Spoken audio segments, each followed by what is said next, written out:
Hello everyone, and welcome to this week's episodes of Ups and Downs. I'm Sean Ferrick, and we're going to go through the episode now in a moment. I am going to do the plug that you know is coming. We are so close to 250,000 subscribers, and the quicker we get there, the quicker we can release our very special video that we have lined up. Now, I don't want to go into too much detail, but it's cool. So please keep sharing these videos, keep sharing the channel. If you haven't subscribed already, I mean, come on now. Thank you so much to everyone who does, to likes, shares, subscribes. Yous are all awesome and wonderful. Now, we're going to get into this episode, which is called Preludes, but really I like to think of it as, this week, everyone gets a go at writing.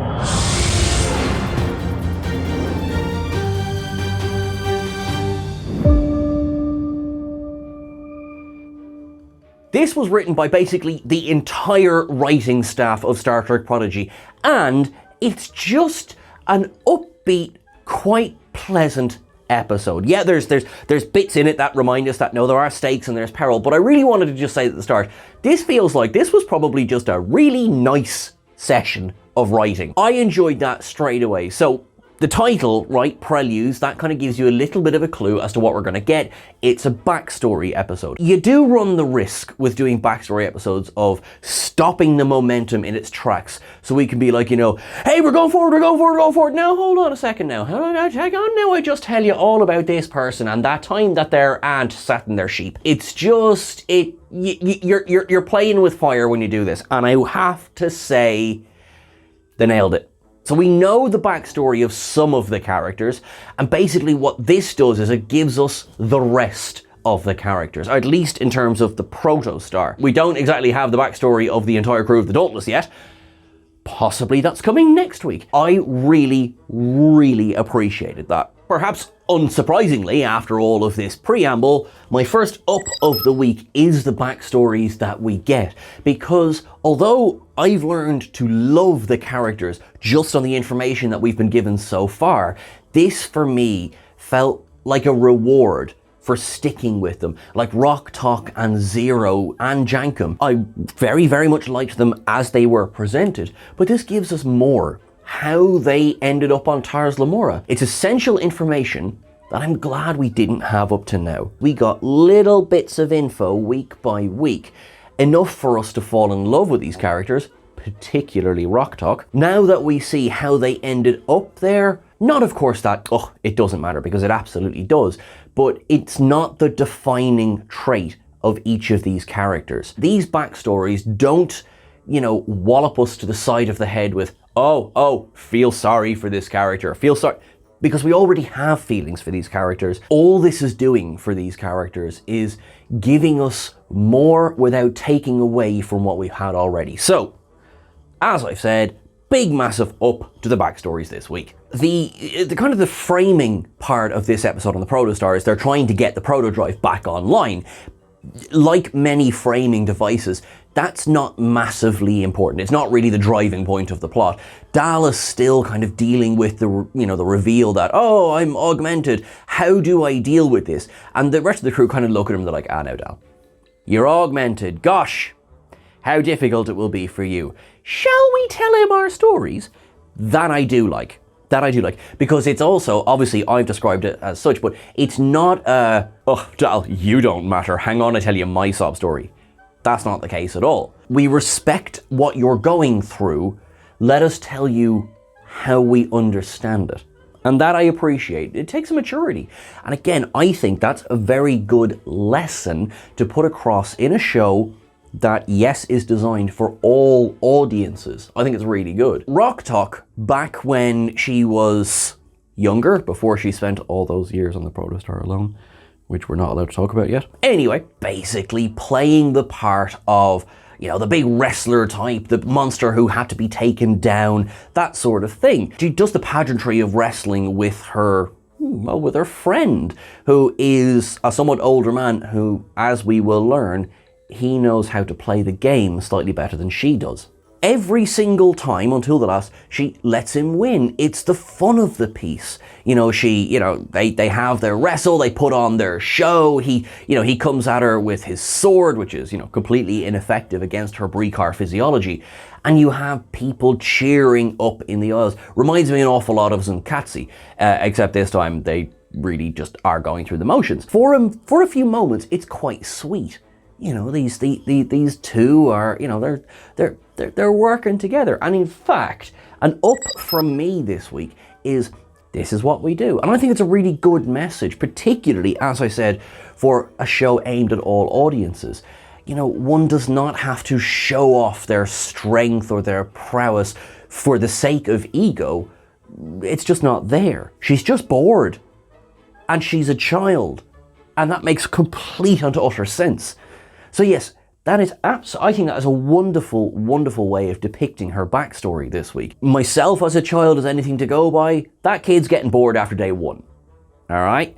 Now, possibly better children than me might make it to days 2 or 3. But I mean, if it's every single day, you've got to have something to stimulate you. And I think that was really well handled. Of course, it's quite sad when we see how that flies out.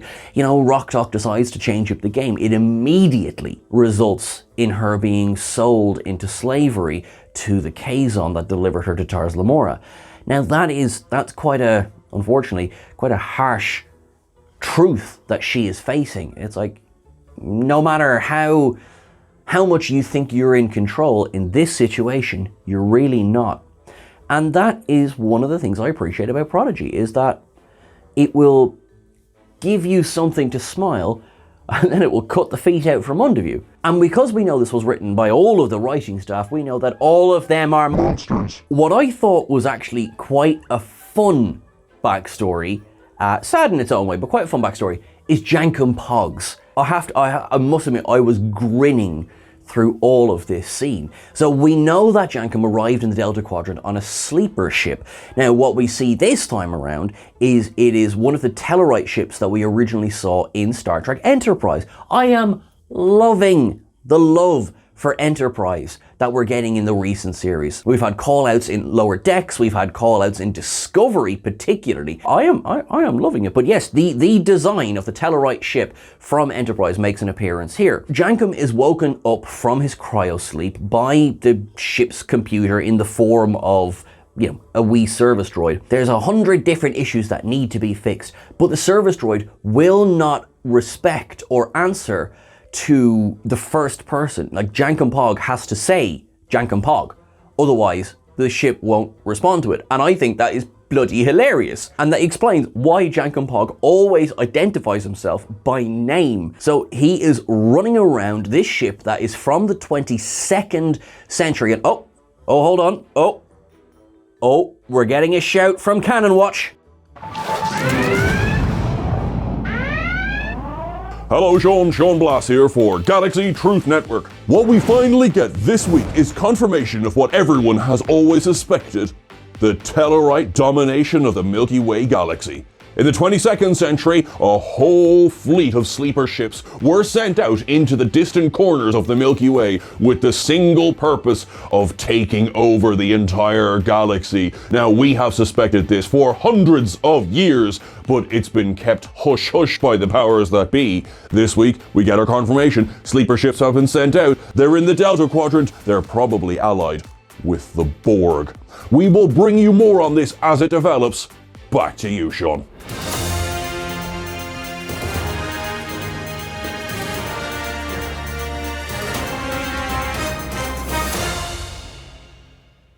Thank you, Sean, as always, for that illuminating report. Yes, Jankum Pog was a member of a sleeper colony that was being sent into the Delta Quadrant. Love the design of the ship. Now, unfortunately, while Jankum is woken early, he is not able to go back to sleep because there's always another thing that needs fixing. So the poor kid he's just stuck being the fixer of the ship. And there's no thanks in it because his exertions have depleted oxygen. So there were 30 people, including himself, on board, but now there's only oxygen for 29. He hops into an escape pod and sacrifices himself to save the rest of the ship. Massive up. Jankum is selfless. He might make a bit of a hoo-ha about it, But this is a huge character moment for him. Now, we see him almost immediately being captured by the Kazon, and when I say that's fine, I mean, we know he gets to Tars Lamora, so that had to happen, but just for a second, wow. Just wow. Alright, we knew Jankum was a good guy, of course we did, but this is a massive moment for him. And for me, it's my Latinum Up of the week. Jankum, you deserve this, buddy. Our third backstory of the week goes to Zero. Now, we had actually seen Zero out of the confinement suit in the episode Let Sleeping Borg Lie. It's a little bit special seeing this group of Medusans together on this planet. And it's also, again, we know Zero has to be captured because Zero has to end up on Tars Lamora. But it's quite sad. These Kazon, they really are bastards, aren't they? I mean, they hook and stun this poor Medusan, who's done nothing to them, and it's just like, aw, dudes, really? I really don't like the Kazon. Never have, probably never will. This didn't do anything to make me like them anymore. So kudos. If that was the attempt by the writers to go, do you know what? Do you know who we really dislike, but don't quite dislike enough? The Kazon. So yeah, there was this scene where poor Zero is trapped away from their family, presumably, and it's quite sad. It's short, it's punchy, you know, Zero is just exploring this surface, and yeah. God damn it, Prodigy, stop plucking at my heartstrings so early on a Thursday morning. We get a little bit of the backstory of the, for now, we will still call her Ensign Essentia. As Essentia is talking to the Diviner about their mission to come back in time, we get confirmation, or at least a much bigger indication, as to where Captain Chakotay is. He's in the future. The Protostar stumbled into a temporal rift, which is how it ended up over Solum. The Valakat were at civil war. It was not a good time really to arrive over Solum, and yeah, unlucky crew, including that badass basically Eagle. I really hope we see more of that crew member. They arrive at the worst possible time and get taken prisoner. Now we also then discover that while they are able to, of course, arm the ship with the weapon that we know is there, Chakotay is able to send the ship back in time, thus explaining how it arrived on Tars Lamora. I think the years line up that it's about season 3 of The Next Generation it's been there from. Yeah, like, right until we knew there was going to be temporal nonsense going on, we get an explanation, and it's simple and it works. That's fine. There's no overcomplicating the plot. There's nothing like that. It absolutely works for me. Now, the problem is Chakotay, as far as we know, is stuck 50 years in the future. That's going to be a bit of an issue, really, isn't it? So, as it stands, the only people who know that are Essentia, the Diviner, presumably this Dreadnought, and, although it's deleted from her memory files, Hologram Janeway. I think clearly this is going to become a very important plot point. If it doesn't, what are you setting us up for this for? I like this explanation, and for me, it's another up. That Chakotay's in the future. He's not simply in a cell somewhere. He's not just, now that we have the engine of the Protostar, we can nip over to Delta, Beta, Gamma Quadrant, whatever. No, I like that. No. He's still out of reach. That definitely, that works for me. Any story that involves one or many Dreadnoughts is getting an up from me. Jimmy Simpson, lovely to see you again. Sort of. Welcome back. I do have a down this week. I'm sorry. I know you were going, are we going to get a perfect score? It's a down. It's a small down. But it's a down. Essentia has gone through the entire process of going back in time, impersonating an officer. Now, a couple of ways. She could have actually signed up to the academy and gone through, or, I hope not, killed the real Essentia, if there was in fact a real Essentia, and taken her identity. Now, whatever way she did, surely an awful lot of planning and time went into this. So, would she not think of locking the door? I know that sounds petty, it really does, but she's clearly so smart as to get to this point in the plan, and Admiral Janeway just walks into the room. Now, you could argue that, admirals get to walk through any locked doors, but I don't think we will argue that one, because I don't think that's really a thing. So yeah, so I was like, okay. right? I nearly had another down, and now you're going to give out to me. The other down, though, because I didn't want this episode to end. I know, you're like, Sean, that's not a down. And you're right, it's not a down. I'm not giving that a down. I enjoyed this so much that I would love this to be a two-parter. I mean, I know we have the ongoing arc, but I mean, this specific type of story, I know we kind of have a lot of other backstories, so I guess the question would be, well, where do you go from this? But yeah, so it's a happy down. Don't get me wrong, I really enjoyed this episode. Here I am pointing at the downs. I really enjoyed this episode. Like the episode where I had to give an up for puppies. That's just how it works. I mean, I don't make the rules. Molly, the Irish setter, up. I know she doesn't appear. I know it's not a cameo. Did you just her name? Up. Now that all that's said and done, take a walk with me to Cetacean Observations.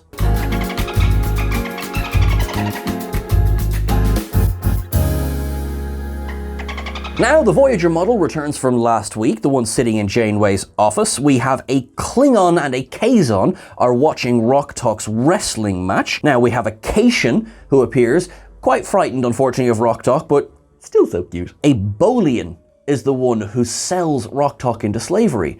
Bolians are members of the Federation. We may want to have a word with their government about this. The Medusan ship from the remastered original series makes an appearance here, and actually that's an up for me. I love that ship. Obviously, it's only been in the one episode before this, Is There in Truth No Beauty? But yes, for me, it was just lovely to see it again. I think it's a great design. Let's not spoil it by not using it again. It looks like a Prometheus-class ship appeared in the skies over Solemn, and yeah, That was. If you look at it, like it's not in clear relief, but it's got the 4 nacelles of the Prometheus class, and it's got the arrowhead saucer section. So for me, I was like, ooh, that's pleasant. Now, of course, Chakotay. I mean, does this still count as an Easter egg? I'm not really sure. He's kind of becoming a character in the series. But anyway, listen, Chakotay, Tellarite ship from Star Trek Enterprise. Up from me. Again, I love to see these really great designs that have been used in previous Star Treks being used again here. I think that's super important. Love to see it. We also see the arse end of a Kazon Raider as well, and that just tickles me in a nice way. We see the Kazon wearing those eye visors from the original series episode, Is There in Truth No Beauty as well. Again, I love how many nods that episode is getting in this. Of course, we get the shout out to Molly, Janeway's Irish setter, already has an up. Would want to up it again, but sure, listen, we won't go mad. The Diviner does a Kirk chop. Oh, I love it. A little bit of Kirk foo going on this ship. I mean, obviously, I hope Janeway's okay.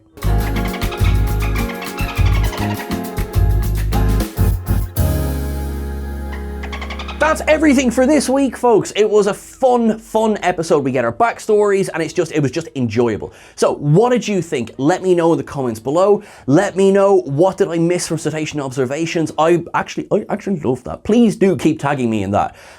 It's just been so much fun. Now, everyone, you can catch us over on Twitter at Trek Culture, and you can catch us on Instagram at Trek Culture YT as well. You can catch myself at Sean Ferrick on Twitter and Hive, and at Sean.Ferrick88 on Instagram. It's really hard to keep up with all these handles. And of course, you can follow Chris at EditChrisEdit on Twitter and Instagram. Today is December the 1st, so this is World AIDS Day.